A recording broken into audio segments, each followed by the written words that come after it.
Il était l'homme le plus puissant et irrésistible qu'elle ait jamais vu. Elle était la seule femme qu'il ne pouvait avoir, un amour interdit, qui prouvait que presque tout vaut la peine d'être sacrifié pour vivre un grand amour. Rachid se réveilla le corps en feu, le désir palpitant encore dans ses veines comme une force vivante et incontrôlable. Il passa la main sur son visage, tentant d'effacer la sensation d'avoir une femme totalement sous son emprise, se soumettant à ses caresses, se cambrant à son ordre. Le rêve avait été si vif qu'il sentait encore sa peau douce céder sous ses doigts, sa chaleur l'enveloppant tout entier, la façon dont elle se laissait complètement aller lorsqu'il la dominait. Il sortit du lit en colère contre lui-même, le drap glissant de sa taille tandis qu'il se dirigeait vers la fenêtre. Cela faisait des mois qu'il n'avait pas fait un tel rêve. Cela faisait des mois qu'il n'avait pas ressenti cette soif primale de posséder quelqu'un, de laisser une trace, de faire oublier à une femme son propre nom sous ses mains. Il contempla la ville en contrebas, et ses abdominaux se contractant tandis qu'il étirait ses bras au-dessus de sa tête, sentant la tension accumulée durant la nuit. Rachid était un homme habitué à obtenir tout ce qu'il désirait. Pouvoir, richesse, respect. Les femmes se proposaient constamment à lui, attirées par son statut, sa fortune, le charisme naturel qu'il dégageait. Mais il les éconduisait pour la plupart sans hésiter. Il ne voulait pas d'arrière-pensée, il ne voulait pas de jeu de pouvoir calculé. Il voulait quelque chose d'authentique, quelque chose qui lui redonnerait le sentiment de vivre comme dans ce rêve. Il serra les dents, irrité par ses propres pensées. Il n'avait pas de temps à perdre. Il avait un empire à gouverner et un peuple qui dépendait de ses décisions. Soraya était assise dans la salle d'entretien du palais, les mains jointes sur les genoux pour dissimuler les tremblements qui trahissaient sa nervosité. Les murs étaient recouverts de marbre poli qui reflétait la douce lumière des lustres en cristal. Tout y respirait la richesse et le pouvoir, la faisant se sentir insignifiante et déplacée. C'était sa chance. Le poste d'infirmière personnelle du Cher. Le salaire était excellent, bien supérieur à tout ce qu'elle aurait pu gagner ailleurs. Avec cet argent, elle pourrait aider sa famille à se sortir des dettes qui les étouffaient depuis si longtemps. Elle pourrait reporter le mariage arrangé prévu dans 2 mois. Peut-être même convaincre sa famille qu'il existait une autre solution que de la donner en mariage à un cousin éloigné qu'elle connaissait à peine et qui la considérait comme un bien acquis. La porte s'ouvrit et 2 femmes entrèrent, conversant à voix basse. L'une était manifestement la responsable du personnel, une femme d'un certain âge au visage sévère, portant une fine mallette. L'autre était plus jeune, peut-être de quelques années de plus que Soraya, vêtue d'un uniforme d'infirmière, d'un blanc immaculé, et arborant un regard rêveur qui contrastait fortement avec l'atmosphère professionnelle. « C'est vraiment dommage », murmurait la plus jeune à voix basse, de sorte que Soraya ne devait pas l'entendre, mais le couloir résonnait d'un écho traître. Cheikh Rachid est un homme à couper le souffle. Avez-vous vu ses épaules et cette voix, mon Dieu, cette voix grave qui vous fait ressentir des choses rien qu'en l'entendant? On dit qu'il était encore plus impressionnant avant. Les femmes se jetaient à ses pieds, et c'est toujours le cas. Le chef du personnel répondit d'un ton sec et désapprobateur. La plupart des candidats ici sont plus intéressés par le fait d'être près de lui que par le poste lui-même. Par conséquent, nous avons besoin de quelqu'un de professionnel, quelqu'un qui ne se laissera pas distraire par la beauté de la poignée de main ou qui ne soupirera pas dans son coin comme une adolescente. Soraya sentit son visage s'empourprer, mais elle garda une posture droite et professionnelle. Elle n'était pas là pour la poignée de main, elle était là pour survivre, pour sa famille, pour l'avenir qu'elle espérait encore construire de ses propres mains. Peu importait que l'homme soit beau, comme tout le monde le disait. Elle avait des objectifs plus importants que de soupirer devant quelqu'un qui lui était totalement inaccessible. Les 2 femmes finirent par remarquer sa présence et la conversation s'arrêta net. Le chef du personnel congédia l'autre infirmière d'un geste rapide et se tourna vers Soraya. Elle ne s'assit pas, elle resta debout, son dossier à la main, comme pour bien faire comprendre que la conversation serait brève. Le cœur de Soraya s'emballa, Une mauvaise humeur l'envahit, comme une pierre qui s'alourdissait à chaque seconde de silence. « Mademoiselle Soraya !» commença la femme d'une voix professionnelle et distante, dénuée de toute émotion. « Merci d'être venue, mais nous avons décidé d'embaucher un autre candidat, quelqu'un de plus expérimenté. » Ces mots s'abattirent sur Soraya comme un coup de massue. Le monde autour d'elle sembla s'écrouler au ralenti. Elle avait toutes les qualifications requises. Elle avait été première de sa promotion. Ses stages lui avaient fourni d'excellentes références, mais elle manquait d'expérience. Son CV ne comportait pas des années d'expérience, car elle venait tout juste d'obtenir son diplôme. À présent, ce simple défaut lui coûtait tout.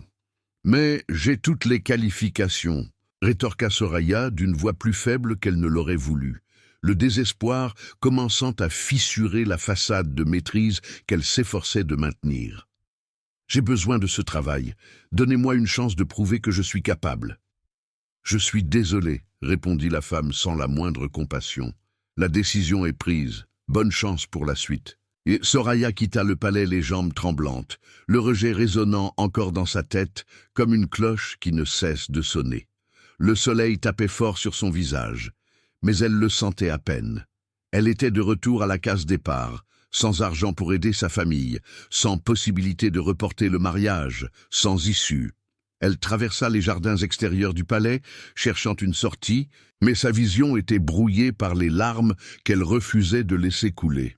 Pas là, pas à la vue de tous. Dans 2 mois, elle serait l'épouse d'un homme qu'elle n'aimait pas, menant une vie qu'elle n'avait pas choisie, prisonnière d'un mariage qui tenait davantage de l'intérêt que de la passion. Elle tourna au coin du chemin pavé, sans regarder devant elle. Les yeux embués de larmes, elle était complètement perdue dans le tourbillon de pensées désespérées qui l'assaillait lorsqu'elle heurta quelque chose de solide, comme un mur de muscles. Quelqu'un. Le choc fut si violent qu'il lui coupa le souffle. Elle perdit l'équilibre et tituba, les bras agités, cherchant désespérément à se raccrocher, mais de fortes mains la saisirent par la taille avant qu'elle ne tombe. De grands doigts fermes pressèrent sa peau à travers le tissu fin de sa robe, l'attirant contre un corps masculin, dur et chaud, qui semblait fait de muscles purs. Le contact la brûla comme une brûlure au fer rouge. Il la tenait avec une aisance absolue, comme si elle ne pesait rien, son corps enveloppant le sien d'une manière à la fois protectrice et possessive. Soraya sentit sa chaleur l'envahir de la tête aux pieds. Elle sentit les muscles de sa poitrine contre son dos. Elle sentit son souffle effleurer ses cheveux. Un instant, elle fut complètement paralysée, son cerveau incapable de comprendre la proximité soudaine et l'impact de ce simple contact sur son corps. Mais le mouvement brusque fit heurter à son bras un grand vase décoratif en céramique qui gisait au bord du chemin. Le bruit du vase brisé résonna bruyamment dans le jardin silencieux. Un éclat tranchant lui lacéra l'avant-bras. Il serra les dents, sans laisser échapper un son de douleur, se contentant de resserrer son étreinte autour de sa taille un instant, un réflexe ferme et involontaire qu'il ne parvenait pas à maîtriser. Soraya sentit la pression s'accroître et releva la tête, étourdie par la sensation de son corps encore pressé contre le sien. Elle aperçut un homme de grande taille, bien plus grand qu'elle, aux larges épaules qui semblaient remplir tout l'espace autour de lui, aux traits saisissants et aristocratiques qu'elle n'avait jamais vus auparavant, mais qu'elle ne pourrait jamais oublier. Des lunettes noires, même à l'ombre des jardins, des vêtements traditionnels élégants qui respiraient de la puissance et le statut social, une canne blanche posée à leur côté. Soudain, une marque rouge attira son attention sur son avant-bras, et contrastant avec sa peau sombre et ses muscles saillants. « Tu es blessé !» s'exclama-t-elle, oubliant aussitôt sa propre frustration et son désespoir face à sa blessure. Rachid regarda son bras comme s'il remarquait seulement maintenant la profonde coupure qui le déchirait. Mais ce qui le choqua, ce n'était pas la douleur lancinante dans son avant-bras, c'était elle, le parfum de jasmin qui l'envahissait comme une drogue addictive, dont il savait qu'il ne pourrait jamais se débarrasser. Son corps était toujours pressé contre le sien, doux et chaud d'une manière qui faisait se contracter chacun de ses muscles d'un besoin primal. la sincère inquiétude dans ses yeux lorsqu'elle le regardait, sans calcul, sans intérêt personnel, juste une véritable inquiétude. C'était elle, la femme de ses rêves. Il en était sûr de tout son être qui brûlait encore, avec le souvenir des images qui l'avaient tourmenté toute la nuit et qui prenaient maintenant forme dans ses bras. « Ce n'est rien », dit-il d'une voix plus rauque qu'il ne l'aurait voulu, forçant ses doigts à lâcher sa taille, même si tous ses instincts masculins hurlaient de la maintenir là où elle était, pressée contre lui, là où elle se sentait parfaitement à sa place. Ce n'est rien. Soraya était déjà passée en mode professionnel, sa formation d'infirmière prenant le dessus sur toute autre réaction qu'elle aurait pu avoir face à cette proximité troublante. Ça fait mal, il faut nettoyer ça immédiatement. Ça pourrait s'infecter si on ne le soigne pas correctement. Abé, elle chercha de l'aide du regard, mais le jardin était complètement désert. C'est alors qu'elle remarqua la canne blanche posée sur le sol de pierre et un sentiment de culpabilité lancinante lui serra l'estomac. « Vous êtes aveugle ?» demanda-t-elle. Plus une affirmation qu'une question, la voix empreinte de regret de ne pas avoir fait attention où elle allait. Rachid hocha la tête avec tension, tous ses muscles tendus, luttant pour garder le contrôle, alors que tout en lui aspirait à la serrer de nouveau dans ses bras. Soraya prit une décision rapide, son instinct de bienveillance l'emportant sur toute hésitation ou gêne qu'elle aurait pu ressentir face à la proximité qu'ils venaient de partager. « Asseyez-vous là », dit-elle en désignant un banc de pierre voisin, mais elle réalisa aussitôt l'absurdité de son geste et sentit son visage s'empourprer de honte. « Je vous en prie, je suis infirmière. Puis-je vous aider à nettoyer ?» Rachid hésita. Il aurait dû refuser, faire venir quelqu'un du palais, prendre ses distances avant de perdre complètement le contrôle qu'il s'efforçait si péniblement de maintenir. Mais quelque chose en lui, quelque chose de primitif et d'indéniable, voulait qu'elle reste.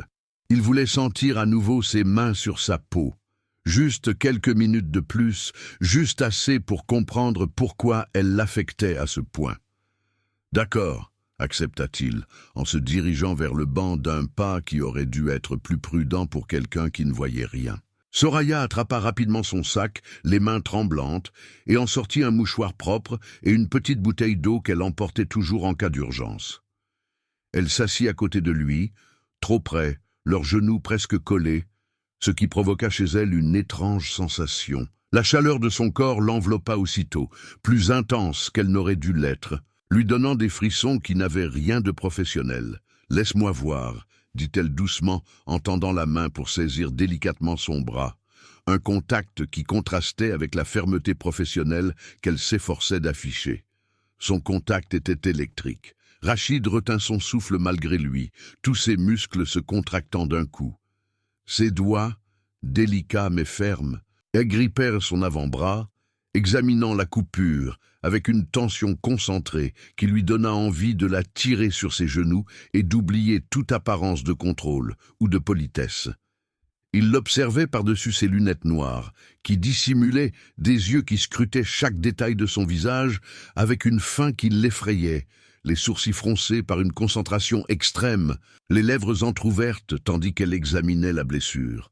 La façon dont elle se mordillait légèrement la lèvre inférieure lorsqu'elle était concentrée sur quelque chose. Elle était belle, d'une beauté discrète et pourtant bouleversante. Mais ce n'était pas tout. Il y avait en elle une force dissimulée sous une apparence délicate, une détermination cachée sous une douceur professionnelle. « Ça n'a pas l'air grave », murmura-t-elle plus pour elle-même que pour lui, complètement concentrée. « Au travail, je vais d'abord nettoyer. » Elle humidifia le mouchoir et commença à nettoyer la plaie. Ses gestes étaient prudents et doux, mais chaque contact lui provoquait des vagues de chaleur dans le bras qui se propageaient dans tout son corps comme un feu incontrôlable. Soraya était si près qu'il pouvait sentir son souffle, voir chaque détail de son visage, humer son parfum qui l'envahissait. C'était du jasmin mêlé à une autre fragrance plus douce, plus féminine, une fragrance qui lui était propre et qui était gravée à jamais dans sa mémoire. « Ça va piquer un peu », à piquer, l'avertit-elle doucement, avant d'appliquer le mouchoir directement sur la coupure pour arrêter le saignement. Jachid ne réagit pas, ne fit aucun bruit, garda le bras parfaitement immobile, les muscles tendus sous son contact, la mâchoire serrée à un point tel qu'elle lui faisait mal. La douleur de la blessure était insignifiante comparée à la douce torture que lui procurait la sensation de ses mains sur sa peau, un toucher empreint d'une douceur que personne ne lui avait témoignée depuis des années. Soraya observa son visage, s'attendant à une réaction de douleur ou de gêne, mais il gardait le contrôle. Sa mâchoire ferme et dessinée ne trahissait aucune faiblesse. Pas une seule grimace, pas un muscle qui bouge. Il était la maîtrise absolue, une force contenue, à la fois impressionnante et troublante. « Tu es résistant ?» remarqua-t-elle, presque admirative, incapable de dissimuler le respect dans sa voix. « J'ai déjà souffert, » répondit-il simplement, la voix plus basse et plus rauque qu'il ne l'aurait souhaité. Un silence s'installa entre eux, seulement troublé par le murmure de la fontaine voisine qui rompait le calme du jardin et par leur respiration plus rapide et plus irrégulière que d'habitude. Soraya continua de nettoyer la plaie avec une méticulosité extrême, mais elle prenait de plus en plus conscience de leur proximité. Ses doigts effleuraient sa peau tandis qu'elle s'affairait, son poignet puissant, son avant-bras aux muscles saillants. Elle était si près qu'elle sentait la chaleur qui émanait de lui, des vagues qui l'enveloppaient complètement. Son parfum l'enivrait. C'était un mélange d'épices et d'une odeur plus masculine et primitive qui lui donnait envie de se rapprocher encore, sans vraiment comprendre pourquoi.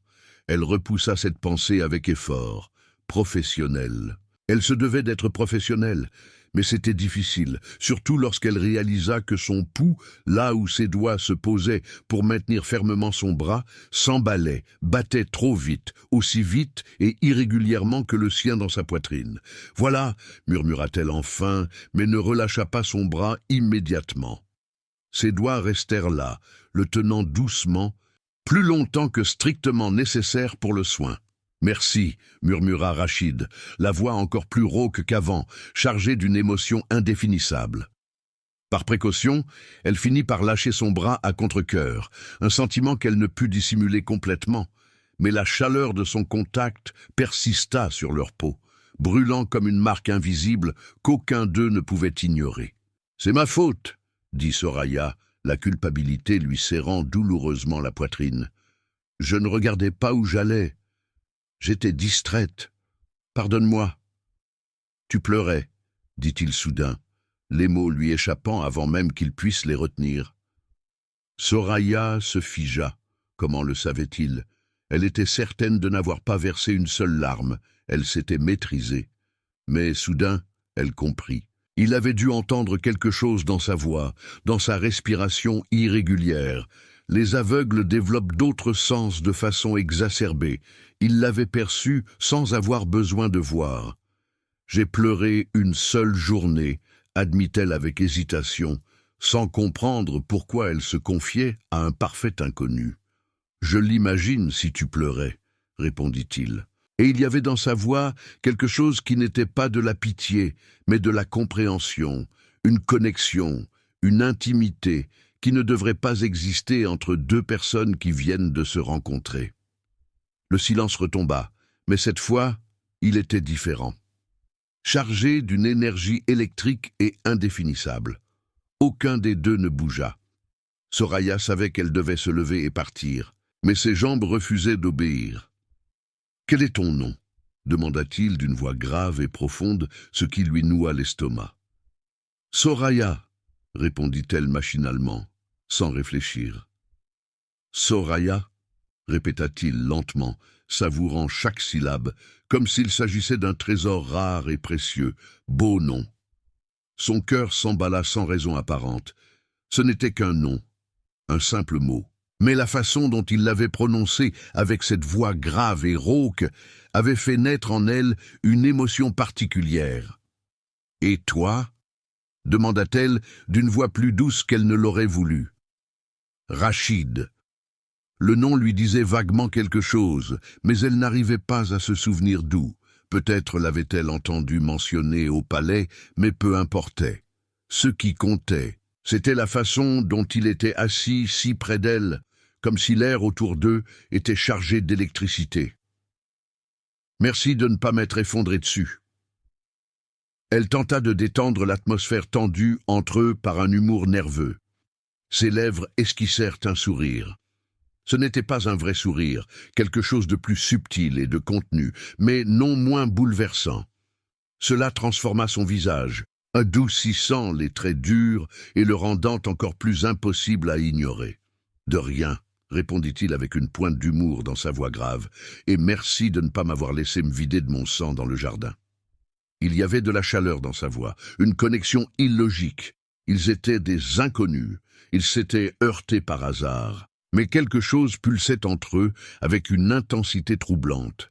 Sorakia sentit son estomac se nouer étrangement. Il était dangereusement attirant, pas seulement beau, même si c'était indéniable, mais il y avait quelque chose de plus. Sa maîtrise absolue, sa voix grave qui provoquait en elle des sensations étranges, sa présence qui emplissait tout l'espace, même lorsqu'il était silencieux. Et elle ne devait pas penser à ça, elle ne devait pas ressentir ça, pas alors qu'elle était promise à un autre, pas alors que son destin était déjà scellé. « Je dois y aller, » dit-elle soudain, se levant trop brusquement, le mouvement presque saccadé tant elle voulait s'éloigner d'eux. « Mais s'il te plaît, prends soin de cette blessure, fais attention à ce qu'elle ne s'infecte pas. »« Sérieusement ?» Rachid se leva à son tour, ramassant sa canne du sol de sa main valide. Il se planta devant elle et Soraya réalisa sa grande taille. Elle devait lever les yeux pour voir son visage, même debout. « Je vais m'en occuper, » promit-il. Et il y avait dans sa façon de le dire quelque chose qui promettait bien plus que de simples soins. Ses yeux, dissimulés derrière ses lunettes de soleil, la fixaient d'une intensité presque insoutenable. Soraya recula de quelques pas, pressée de partir avant de commettre une grave erreur. Comment lui demander la permission de le revoir? Comment toucher son visage, juste pour vérifier sa fermeté apparente? Comment s'assurer que ses lèvres avaient le goût qu'elle imaginait sans raison? Mais à quelques mètres de là, elle s'arrêta. Elle ne put résister. Elle jeta un coup d'œil par-dessus son épaule. Il était toujours là, immobile, à l'endroit précis où elle l'avait laissé. Et pendant une seconde troublante et impossible, elle jura que sa tête était tournée vers elle, comme s'il l'observait, suivant chacun de ses mouvements. Il voyait l'impossible. Il était aveugle. Elle voyait des choses qui n'existaient pas, projetant des fantasmes absurdes, car cet homme l'avait bouleversée d'une manière inexplicable. Elle secoua la tête, tentant de chasser ses pensées confuses, et partit. Elle quitta rapidement le jardin.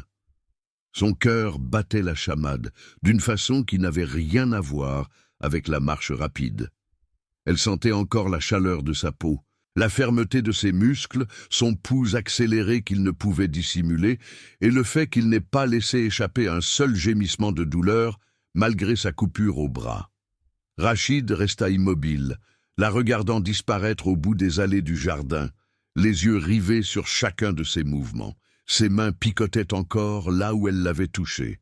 Son bras le brûlait, non pas à cause de la blessure, mais à cause de son contact, qui semblait avoir laissé une marque indélébile sur sa peau. Quelque chose avait changé, quelque chose s'était éveillé en lui, quelque chose qui était mort ou endormi depuis des années. Et il savait avec une certitude absolue que cela le transperçait comme une lame, qu'il devait la revoir. Saya, la femme de son rêve, avait maintenant un nom, un visage, un toucher qui éveillait chaque fibre de son être, et il la retrouverait, quoi qu'il en coûte. Soraya rentra chez elle des heures plus tard, le corps épuisé, mais l'esprit encore trop agité pour trouver le repos. Elle s'enferma dans la petite chambre qu'elle partageait avec sa sœur cadette, s'appuya contre la porte en bois, ferma les yeux, le cœur battant encore la chamade. Elle sentait encore la chaleur de son bras sous ses doigts, la fermeté de ses muscles saillants, son pouls rapide et irrégulier qui palpitait dans sa paume, révélant qu'il n'était pas aussi maître de lui qu'il en avait l'air. Le fait qu'il n'ait pas laissé échapper un seul gémissement de douleur, ne conservant une force silencieuse, à la fois impressionnante et troublante, et ses lunettes noires.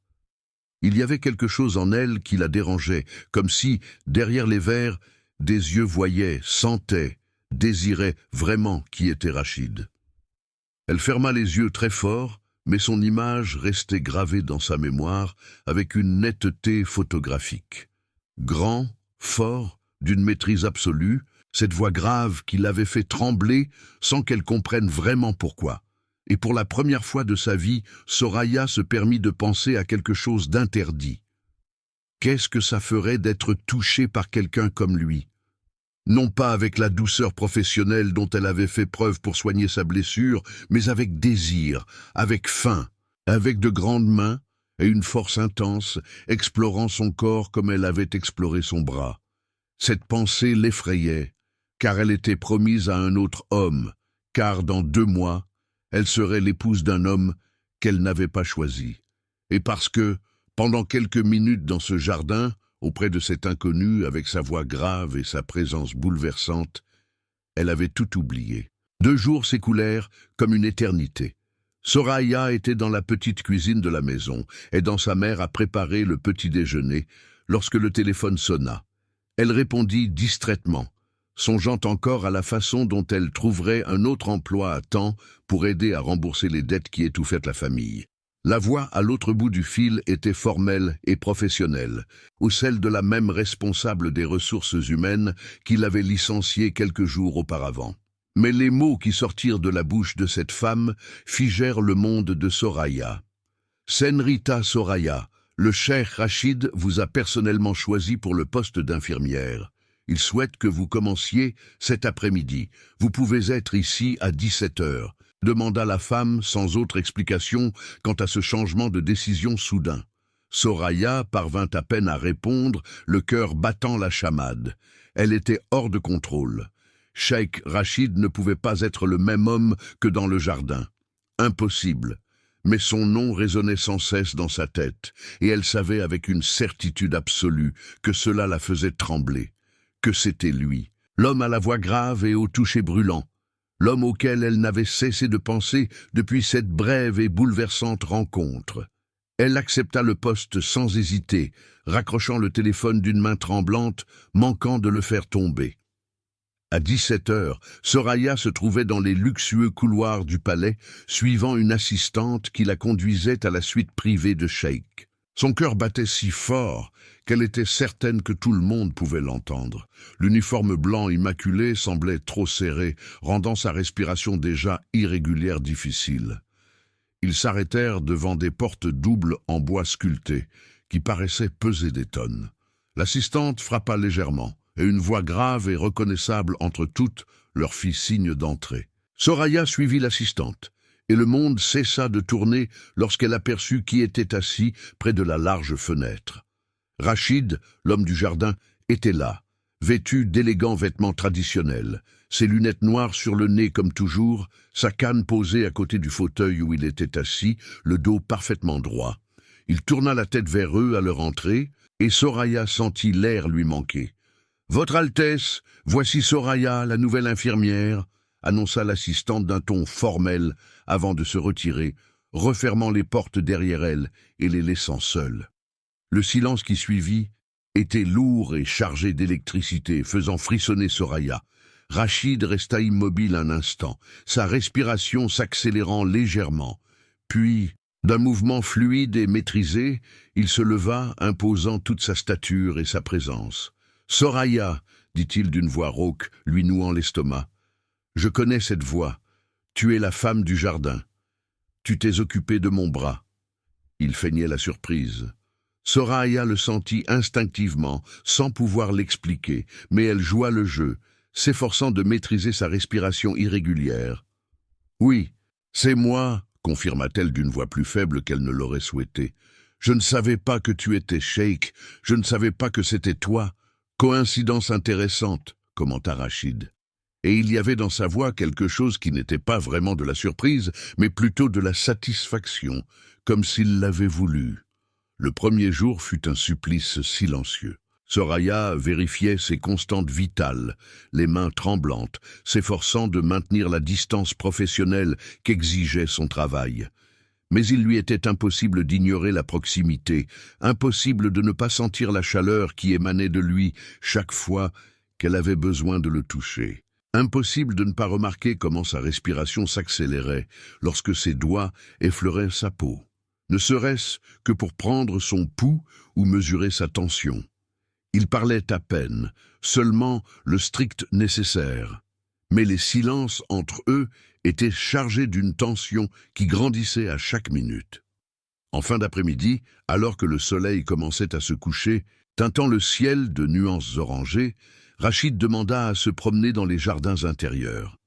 Soraya l'accompagna, gardant une distance respectueuse, et le guida le long des allées de pierre qui serpentaient entre les fontaines et les parterres de fleurs impeccablement entretenus.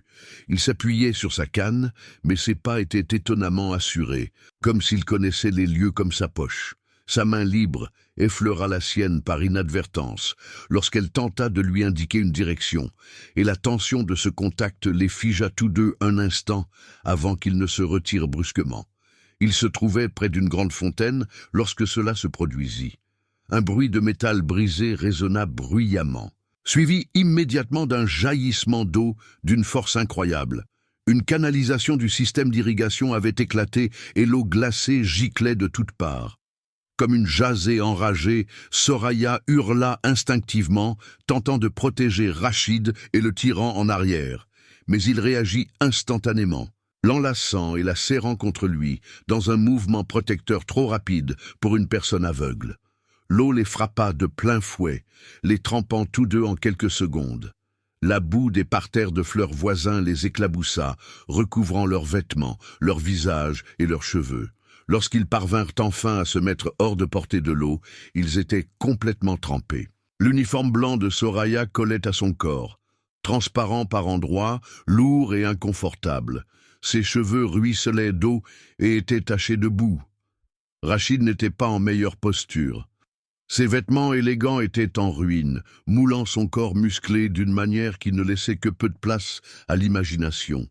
La boue tachait son visage, ses épaules et ses bras. Ils se regardèrent un instant, essoufflés, puis Soraya ne put se retenir. Elle éclata de rire. C'était absurde, ridicule et libérateur. D'une manière ou d'une autre, Rachid les observait derrière ses lunettes de soleil, désormais ruisselantes de gouttes d'eau, et ses lèvres esquissèrent un sourire. Ce n'était pas tout à fait un sourire franc, mais suffisamment pour faire battre son cœur encore plus fort. « Il faut qu'on rentre », dit-elle entre deux rires nerveux en essayant d'essorer ses cheveux.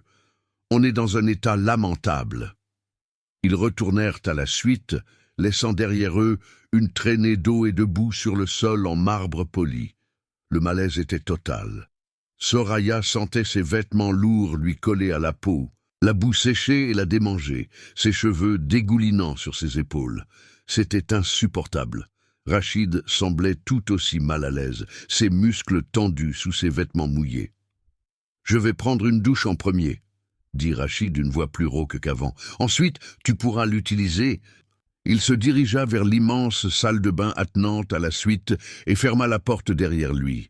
Soraya entendit le bruit de la douche se mettre en marche quelques secondes plus tard et resta là, au milieu de la suite, dégoulinant sur le sol, complètement perdue. Elle se regarda. Son uniforme était fichu, taché de boue qui commençait déjà à sécher et à former une croûte désagréable. Il y en avait même dans ses cheveux, sur sa nuque, et elle en avait sur le front. La gêne était physique, et elle ne pouvait pas rentrer chez elle dans cet état. Elle devait se nettoyer là-bas, mais l'idée d'être vulnérable dans sa suite privée la rendait nerveuse, d'une manière qu'elle ne pouvait pas vraiment expliquer. 15 minutes lui parurent des heures. Soraya examinait les taches sur son uniforme lorsqu'elle entendit la douche s'arrêter. Elle attendit, le cœur battant la chamade pour des raisons qu'elle refusait d'analyser. La porte de la salle de bain s'ouvrit et Rachid sortit. Soraya en oublia complètement de respirer. Il ne portait qu'une serviette blanche nouée autour de la taille, rien d'autre. Son corps était un corps pur, Musclé et bronzé, avec des épaules larges qui semblaient impossibles, un torse sculpté, un abdomen aux lignes parfaites d'où l'eau ruisselait encore lentement. Des bras puissants dont les muscles se contractaient à chaque mouvement. Drops of water still dripped from his hair, running down his neck, shoulders, down his chest in paths that her eyes followed without being able to look away. Soraya knew she should look elsewhere.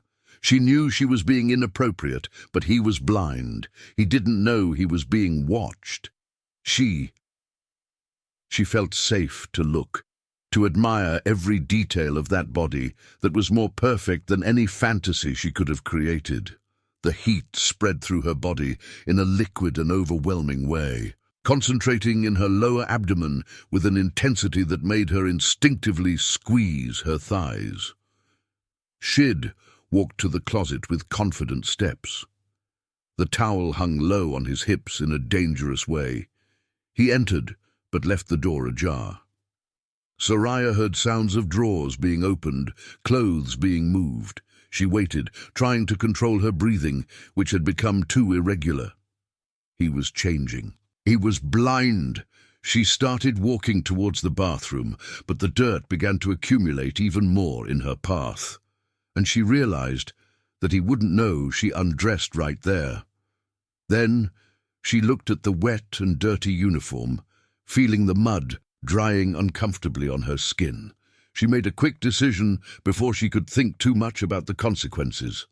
Soraya began to remove the uniform with quick movements, peeling off the wet fabric that clung to her skin like a second layer.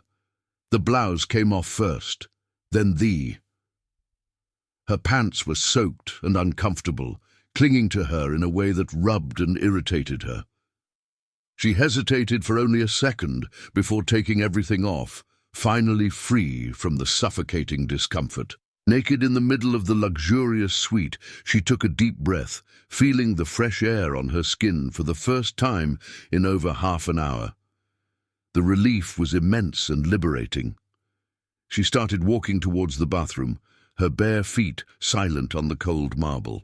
She was just a few steps from the door when his voice cut through the silence like a sharp blade, low, hoarse, laden with tension that made every hair on her body stand on end. "I can see—" The world stopped spinning completely. Time froze. Soraya couldn't process the words immediately.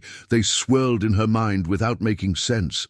She froze mid-step, every muscle in her body instantly locking. Her blood ran cold, her breath caught in her throat. It couldn't be true. It couldn't. She had to have misheard. It had to be a nightmare.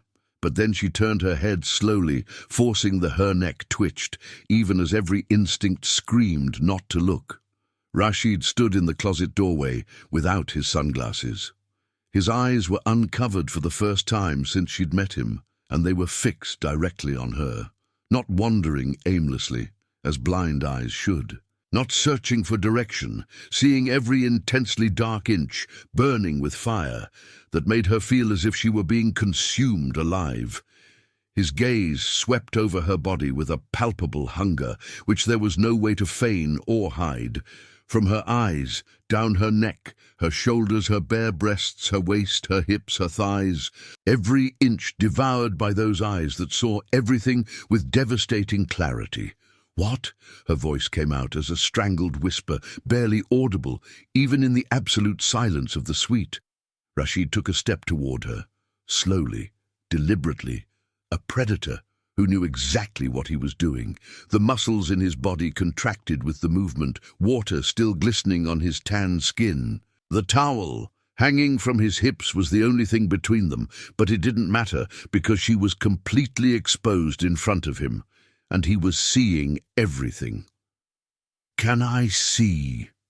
He repeated each word, laden with tension and desire that vibrated in the air between them like living electricity. "I see you, all of you, every perfect inch." Reality hit her like a wave, stealing the air from her lungs.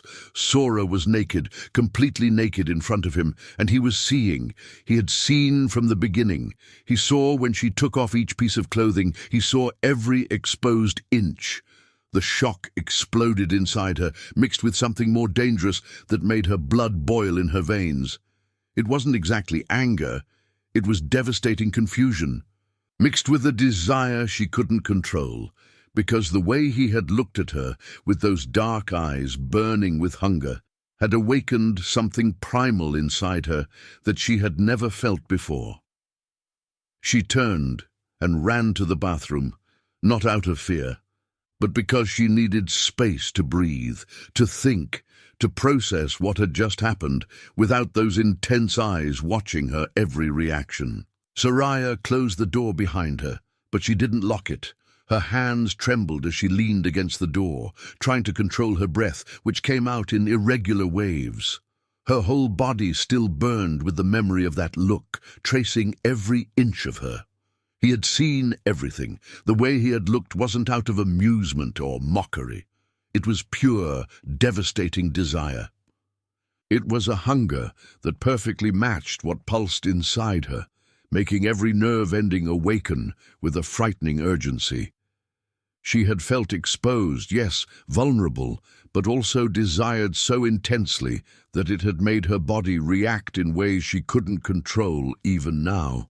She took a shower with a clouded mind and chaotic thoughts.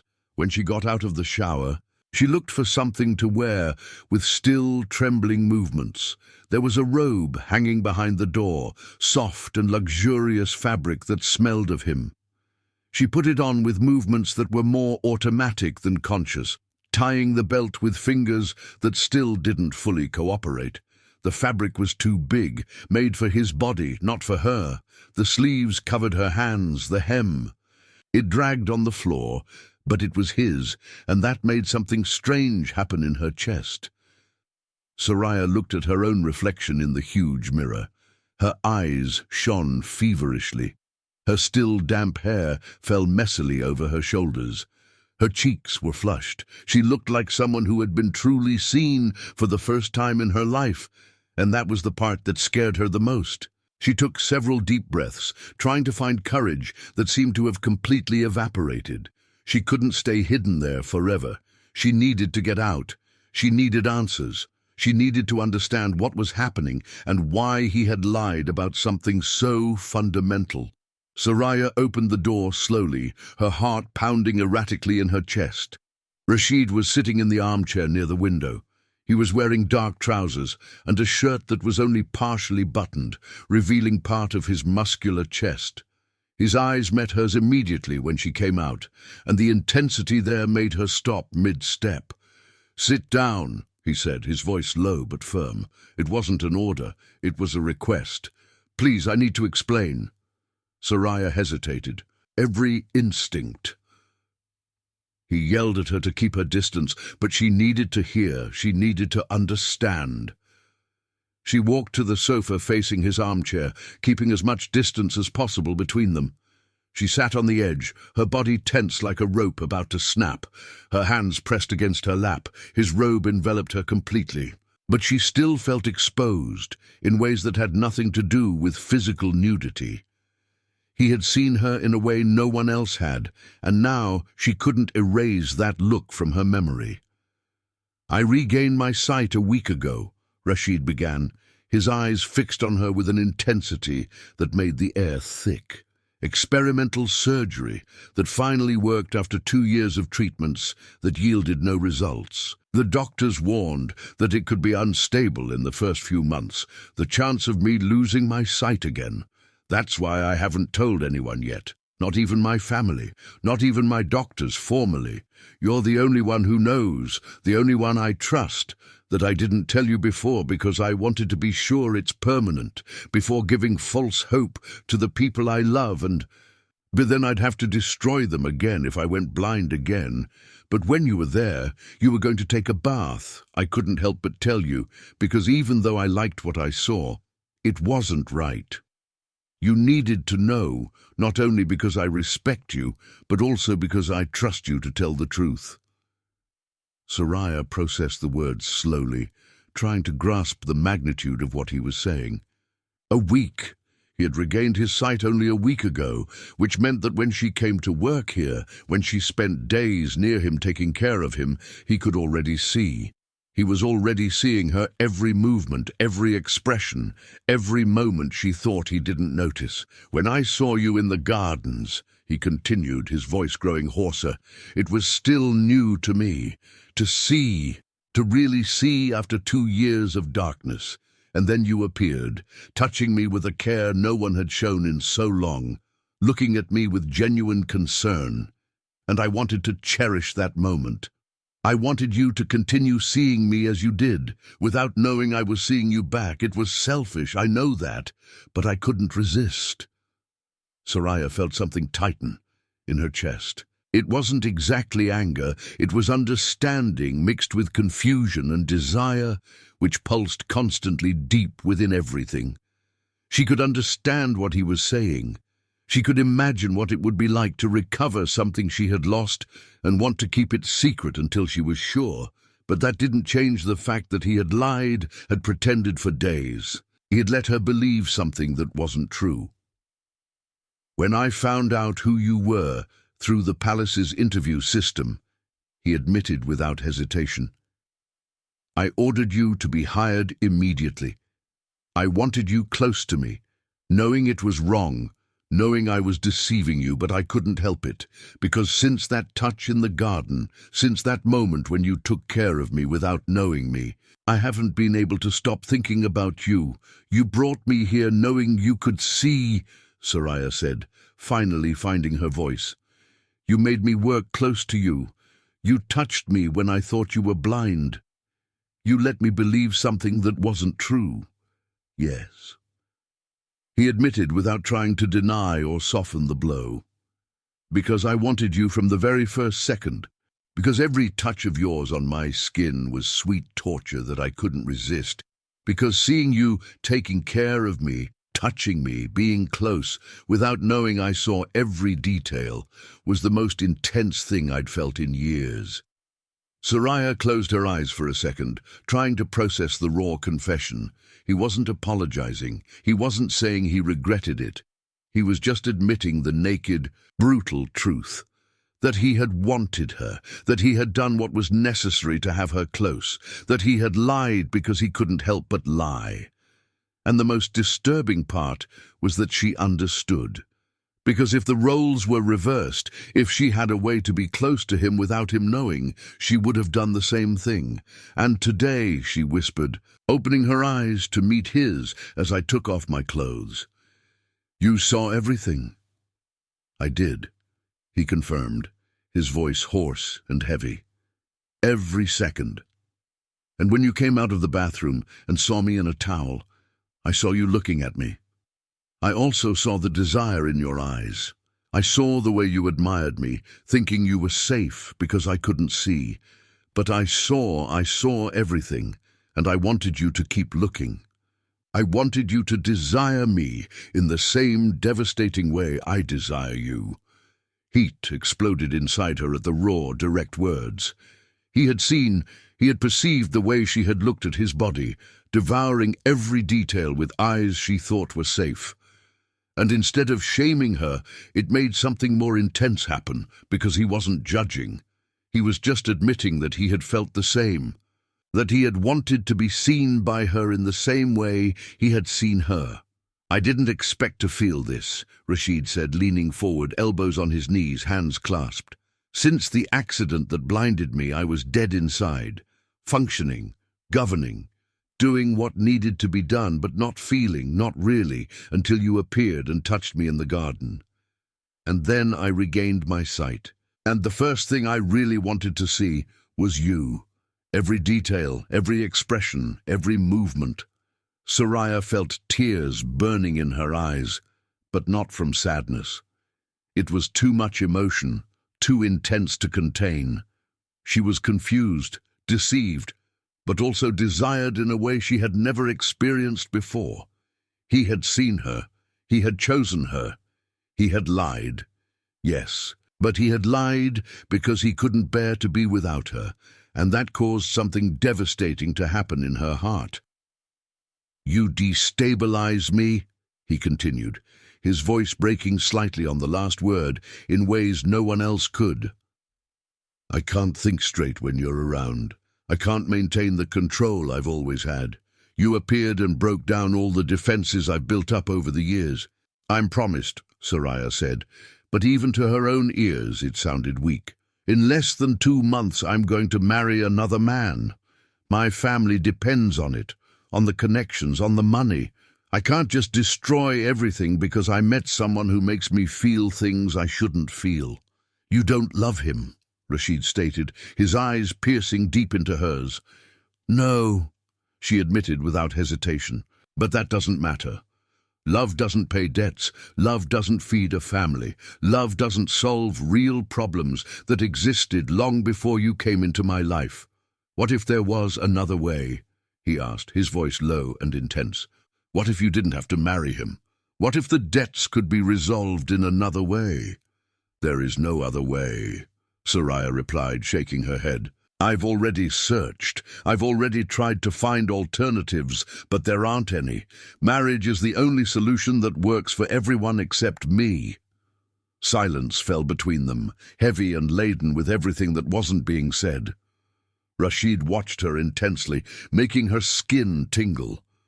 Soraya could see the struggle happening behind those dark eyes.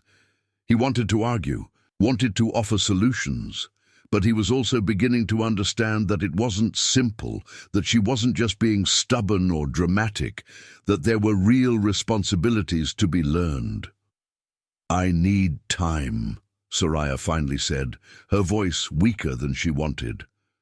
I need space to think, to process all this. You lied. Yes, but I understand why. And that makes everything more confusing. Because I wanted to be angry with you. I wanted to hate you for deceiving me, but I can't because I did the same thing. I looked at you when I thought you couldn't see. I desired you when I didn't. I should want to. Now I don't know what to do with all this. Rashid nodded slowly, his jaw clenched with an effort to control himself. I'll give you time. I'll give you space. But I need you to know one thing. He stood up, walking until he was standing in front of her, not too close, respecting the distance, but close enough for her to feel the heat radiating from him. His eyes met hers, intense and sincere, cutting like a blade. I'm not going to give up, he said in a voice that left no room for doubt. I'll respect your space. I'll give you time to think. But I won't pretend I don't feel what I feel. I won't pretend I don't want you, that I won't stand by while you marry a man who will never make you feel what I make you feel. Soraya stood up too, needing to match his position, even though he was still much taller. And what exactly do you feel? Because from where I am, it seems like just physical desire, attraction, something that will pass as soon as the novelty wears off. Do you really think that? He asked, taking a step closer. Do you think what I feel is just physical? That anybody would do? I don't know, she admitted, her voice trembling. I barely know you. You barely know me. We've had some intense encounters, yes, but that's not enough to build anything real. So let me get to know you, he pleaded, his voice softening, but no less intense. Let me prove that this is more than just desire. Give me a chance before you give up and marry someone you don't love. I can't, Soraya whispered, tears finally escaping. I can't risk it, not when so many people depend on me to do the right thing. Rashid slowly raised his hand, giving her time to pull back if she wanted, but she didn't. His fingers touched her face with devastating gentleness, wiping away a tear that ran down her cheek. The touch burned more than any fire could burn. The right thing for whom? He asked softly. For her family, for her fiancé, or for herself? Soraya had no answer for that, because the truth was that the right thing for her would be to stay there in that suite with that man who existed in ways no one else saw. But the right thing for everyone else was different, and she had spent her whole life putting others before herself. The days that followed were pure torture. Sora continued working in his suite, But there was a distance now that hadn't existed before. She maintained strict professional boundaries, spoke only when necessary, avoided prolonged eye contact, touched him only when the work demanded it, and always with gloves, as if the thin fabric could somehow protect her from the fire that burned every time her skin brushed against his. Asid respected the space she had asked for, didn't try to force conversations, didn't try to touch her unnecessarily, but she felt his eyes on her all the time, burning, desiring, seeing every detail she tried to hide. The tension between them grew with each passing day. Every accidental proximity made the air thick and heavy. Every time she needed to check his blood pressure or examine something, both of their breathing became irregular. Her fingers trembled slightly when she touched his skin. His pulse quickened in a way that was impossible to hide. They didn't talk about what had happened. They didn't mention the confession or the desire or anything that truly mattered. But it was there, pulsing constantly in the air between them, like a living heart that refused to stop beating. At night, alone in the small room, Soraya couldn't sleep. She lay awake, staring at the ceiling, her mind racing. She still felt his body pressed against hers in the garden when he had held her. She still felt the warmth of his hands on her waist. There were still those dark eyes, seeing every inch of her with a hunger that perfectly matched what pulsed inside her. And the worst part was that she wanted it. She wanted it with an intensity that frightened her. She wanted to feel his hands exploring her body, the way she had seen him come out of the shower. She wanted to know what it would be like to be touched by someone who truly desired her. Not out of obligation or convenience, but wanting to wouldn't change reality. In 6 weeks, she would be another man's wife. In 6 weeks, she would be trapped in a marriage that was more of a business transaction than anything else. And there was no way out, no way to change it without destroying the family that depended on her. Soraya tried to convince herself that she could move on, that she could forget Rashid, that she could live the life she was destined to live and be happy, or at least content. But each day she spent working near him made it more impossible. Every glance they exchanged burned deeper. Every near touch left invisible marks she couldn't erase. 2 weeks passed like this.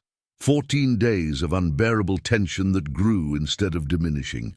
14 nights of dreams that left her waking up breathless and frustrated. Until one night, everything changed. Soraya had gone to his private library to retrieve old medical records he had requested. The library was enormous, with bookshelves that went from floor to ceiling, covering 3 entire walls. It smelled of old books and leather, and something more masculine that she associated only with him.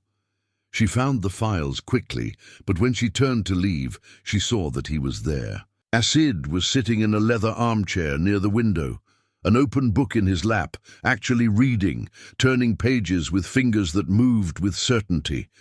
The first time she had heard him doing something so normal and yet so intimate, something he hadn't been able to do for years and now could again. He looked up when she moved, and the look they exchanged was too intense to ignore. Soraya felt her stomach clench. They were alone. The night was warm and silent, and the tension that had been building up for weeks was about to explode. "Did you find what you needed?" he asked in a low, hoarse voice. "Yes," she replied, holding the files against her chest like an inadequate shield. "I'll be right there." But she didn't move. She stood there, her feet refusing to obey her brain's command. Rashid closed the book slowly, setting it aside. He stood up with fluid movement, and suddenly the space seemed smaller. He seemed larger. The tension seemed unbearable. "Soraya," he said, and there was something in the way he pronounced her name that made every nerve ending awaken. She turned to leave, but his voice cut her off before she could take the first step. "Stop running away from me," he said. It was a plea, a statement, a naked truth she couldn't deny. "I'm not running away," she replied, but they both knew it was a lie. "You are," he said, starting to walk towards her. 2 weeks ago, you barely look at me. You avoid being alone with me. You don't let me near you.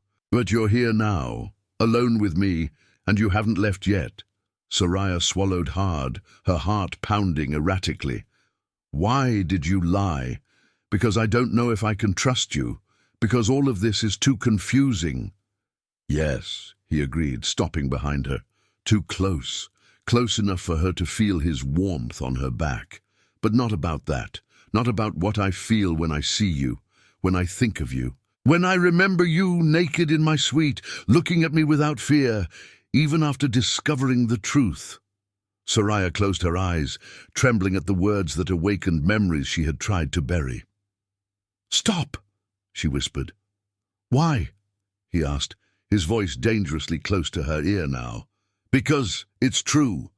Why do you feel it too? Why does it scare you how much you want me, even knowing you shouldn't?" "Because I'm promised." She turned sharply, facing him with eyes that glistened with unshed tears and unacknowledged longing. "Because I have a family that depends on this marriage. Because no matter what I feel, I can't have you. I can't destroy everything for something that might only be temporary." Rashid took a step toward her. She recoiled instinctively. Her back hit the bookshelf, trapping her. He placed his hands on either side of her head on the shelf, encircling without touching, trapping without touching. His eyes were on hers, so close she could see every glimmer of gold in the darkness. "Don't you love him?" he said, and it wasn't the question. "No," she admitted, her breath coming out uneven. "But I'm going to marry him anyway, because it's what needs to be done. Even feeling what he feels for me." He pressed his eyes burning into hers. "Yes," she whispered, but the word came out too shaky to be convincing. "Liar," he murmured, and then, finally, he kissed her. The kiss wasn't gentle. It was hunger pent up for weeks, exploding in a single devastating moment. His mouth captured hers with an urgency that stole all the air from her lungs. Soraya responded with the same desperate intensity, her fingers digging into his hair, pulling him closer, as if no distance could be small enough between them. His hands gripped her waist, pressing her against the bookshelf so hard that books tumbled around them. But neither of them noticed, neither of them cared. Only the taste of him on her lips existed, the warmth of him enveloping every inch of her. The feeling of finally surrendering to what had pulsed between them since their first touch in the garden. His tongue invaded her mouth, exploring, dominating, claiming. Soraya moaned softly against his lips, and the sound seemed to shatter the last thread of control he held. Rashid lifted her effortlessly, and her legs instinctively wrapped around his waist. He carried her out of the library, down the corridor, their mouths never parting. Their breathing was ragged, desperate. They reached his room, and he laid her on the enormous bed with a reverence that contrasted with the urgency of the kiss. His body immediately enveloped hers, his weight perfectly pressing against her in ways that awakened every nerve ending. His hands roamed her body over her clothes, tracing curves he had memorized from when he saw her naked. But touching was different. Touching was better. Sarai arched against him, offering more, asking for 100 words for everything he wanted to give. His fingers found the buttons of her blouse, opening them one by one with a speed that revealed a mixture of practice and desperation. When her skin was exposed, he kissed every revealed inch, his mouth descending to her neck, her collarbone, the valley between her breasts. She trembled all over, her fingers gripping his shoulders tightly, likely leaving marks. "Rashid." She whispered the name, coming out as a plea and a promise at the same time. He lifted his head, his eyes meeting hers in the dim light of the room. "I know," he murmured against her skin, his hands pausing for a second when he noticed how she trembled. It wasn't just desire, it was nervousness too. He saw the truth in her eyes, the vulnerability, the fear mixed with desire. "It's the first time," he said. It wasn't a question, it was a gentle statement. Soraya felt her unable to speak, her cheeks burning with shame and anticipation. Rashid kissed her forehead gently, a stark contrast to the urgency of minutes before. "Then let's go slow," he promised, his voice hoarse but firm. "I'll take care of you." And he did, with hands that explored patiently even when his body screamed for speed. With kisses that soothed even when they ignited, he prepared her with skillful fingers until she was trembling and begging without words. And when he finally possessed her, it was slow, his eyes fixed on hers, seeing every expression, every reaction. There was brief pain that he kissed away from her tears, and then there was only pleasure, growing in increasingly intense waves until it exploded completely. Then, lying intertwined in the rumpled sheets, sweat drying on their skin, their breath slowly returning to normal, reality began to creep back in. Soraya felt the weight of what they had just done fall upon her. She had given herself completely to him. She had given something she could never recover. She had betrayed her fiancé before even getting married. She had broken every promise she had made to her family, and the scariest part was that she didn't regret it, not one bit. "Stay with me," Rashid murmured against her hair, his arms tightening around her as if he could hold her forever with enough force. Soraya closed her eyes, tears burning. Reality hurt more than it should. "Don't go back to him," he insisted, his voice heavy with something that sounded dangerously like a plea. "Stay here with me." She pulled away from him, sitting on the bed and starting to search for the clothes scattered on the floor. "I can't," she whispered, her voice breaking. "A minha família ainda precisa. As dívidas ainda existem. Nada mudou, exceto que agora eu quebrei todas as regras e tornei tudo pior." Rashid sentou também, pegando o braço dela e virando ela para encará-lo. "Então eu resolvo", ele disse firme. "Eu resolvo as dívidas. Eu cuido da família. Eu faço o que for preciso." Soraya puxou o braço de volta, levantando da cama e vestindo a blusa com movimentos trêmulos. "Você não pode", ela respondeu, a frustração começando a substituir a tristeza. "Eu não estou com você por dinheiro. Não quero que pareça que estou com você por isso." Rashid se levantou também, vestindo as calças com movimentos bruscos que revelavam a frustração crescente. "Não me importo com o que ninguém pensa. Você seria minha." Ele retrucou a voz, subindo. "Não uma obrigação, não uma transação. Minha porque eu te quero e você me quer. O resto são apenas detalhes que dinheiro resolve." Soraya terminou de se vestir, virando para encará-lo com olhos brilhando de lágrimas e raiva. "O resto é minha vida." Ela disse, cada palavra saindo como lâmina afiada. "Minha família, minha responsabilidade, que eu não posso simplesmente jogar tudo fora porque tivemos uma noite incrível."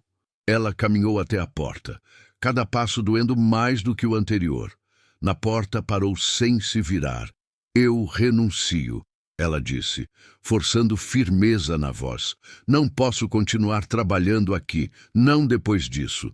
Rashid deu um passo em direção a ela, a voz saindo desesperada agora. "Soraya, não faça isso", ele implorou. "Não me deixe assim." Ela finalmente se virou, lágrimas escorrendo livremente pelo rosto. "Adeus, Rashid", ela sussurrou, e saiu antes que a coragem falhasse completamente.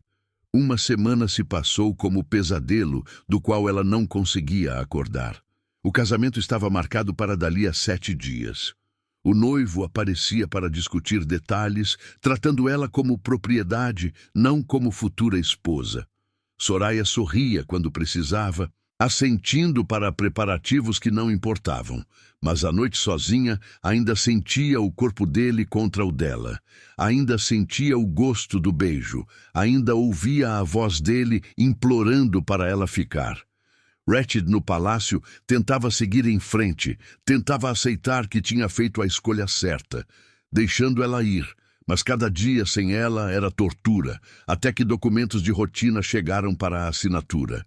Entre eles, um contrato de fornecimento. O nome do fornecedor fez tudo parar. Era o noivo dela. Ele leu cada palavra, investigou, descobriu tudo, as dívidas, o casamento arranjado. Com o homem falava dela como se ela fosse uma propriedade, como se ela fosse uma transação. Ele tinha casos com outras mulheres. Não fazia questão de esconder ou dava indícios de que trataria a esposa com a dignidade e amor que ela merecia. E ao perceber isso, algo dentro de Rashid quebrou completamente. Ele não podia permitir que ela se casasse, não com alguém que não a amaria, não com alguém que não a trataria como a rainha que ela estava destinada a ser. Ele passou a noite resolvendo ligações, transferências, usando todo o poder que tinha, porque não ia perdê-la. Não assim. No dia seguinte, uma semana antes do casamento, Soraya estava em casa ajudando a mãe com os preparativos finais. O noivo estava lá discutindo detalhes com frieza, que não tinha nada de afeto. Foi quando bateram na porta. A irmã de Soraya a atendeu e voltou pálida. "Tem alguém aqui para você?" Ela disse a voz tremendo. "Que é o sheik." O coração de Soraya parou completamente. Ela caminhou até a sala como se estivesse em transe. Rashid estava ali no meio da casa simples, sem bengala, sem óculos escuros, os olhos descobertos vendo tudo, vendo ela. Havia assessores com ele carregando documentos. "O que você está fazendo aqui?" Ela sussurrou mal, conseguindo respirar. O noivo se levantou confuso e irritado. "O que significa isso?" ele perguntou. Rashid finalmente olhou para ele com expressão gélida.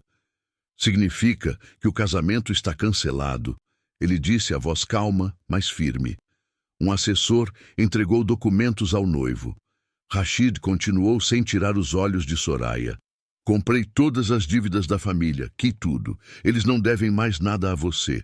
Sei que você não quer parecer para ninguém que está comigo pelo dinheiro ou poder, mas eu não me importo com o que os outros pensam. Não precisa ficar comigo, apesar de eu querer passar o resto da minha vida com você. Não posso permitir que se case com alguém que não a tratará com o amor que você merece, como a rainha que você é, como a mulher excepcional que sei que é." Ele explicou. O noivo ficou pálido, furioso, mas não havia nada que pudesse fazer. Saiu humilhado enquanto a mãe de Soraya estava em choque, as mãos cobrindo a boca. Rashid caminhou até Soraya, parando na frente dela. A máscara caiu. Havia vulnerabilidade ali. Medo, esperança. "Você está livre", ele disse a voz mais baixa agora. "Sua família não deve mais nada. Você não precisa se casar por obrigação. Não precisa estar comigo também. Você pode ser só livre." Soraya estava tremendo, lágrimas caindo. "Por que você fez isso?" ela perguntou. Ele deu mais um passo, tão perto agora que ela conseguia sentir o calor dele. "Porque eu tentei deixar você ir. Tentei fazer o que era certo", se ele disse a voz quebrando. "Mas não consigo. Não consigo te deixar casar com ele. Não consigo te ver com outro que não a amará como merece." Ele parou na frente dela, os olhos nos dela. "Eu te quero, Soraya. Quero você ao meu lado, não como enfermeira, não como funcionária, como minha, completamente." Ele continuou. Ele ergueu a mão hesitante e tocou o rosto dela. "Mas só se você quiser, livre, sem dívidas, sem obrigações, só você escolhendo." Ele prometeu. Soraya estava soluçando e rindo ao mesmo tempo. "Você veio me buscar", ela disse. Rashid sorriu a primeira vez que ela via um sorriso real naquele rosto. "Vem, porque viver sem você é impossível", ele confirmou. Ela olhou para ele, para o homem que a tinha visto quando ninguém mais olhou, que a desejou, que voltou porque não conseguiu viver sem ela. "Eu nunca parei de te querer", ela sussurrou. "Nem por um dia." Rashid segurou o rosto dela entre as mãos. "Então me escolhe", ele pediu e era súplica pura. "Me escolhe dessa vez." Soraya não hesitou. "Sim", ela disse firme. "Eu te escolho." Rashida a puxou para si e a beijou. Finalmente, sem medo, sem barreiras, um beijo que era libertação e promessa. A mãe de Soraya estava chorando, mas sorrindo, dando a bênção silenciosa. Quando se separaram, Rashid segurou o rosto dela entre as mãos. Você é minha agora, ele disse. Soraya sorriu entre lágrimas. Eu sempre fui desde o jardim, ela respondeu. Rashid entrelaçou os dedos nos dela. Vem comigo. Agora não em uma semana. Agora ele pediu. Soraya olhou para a mãe, que assentiu com lágrimas de felicidade. Então ela se virou para Rashid. Sim, ela disse simplesmente. Ele a puxou para mais perto, os olhos brilhando com algo entre diversão e desejo. Sabe, tecnicamente você ainda me deve uma consulta de enfermagem, ele disse, o canto da boca se curvando em sorriso travesso. Aquele corte no braço nunca foi devidamente tratado. Soraya riu limpando as lágrimas. Tecnicamente, você mentiu sobre ser cego, então acho que estamos quites, ela respondeu. Rashid a puxou ainda mais perto, a testa encostada na dela. Quit, nem começamos ainda, meu amor, ele murmurou. Tenho uma vida inteira de visão recuperada e planejo passar cada segundo vendo você.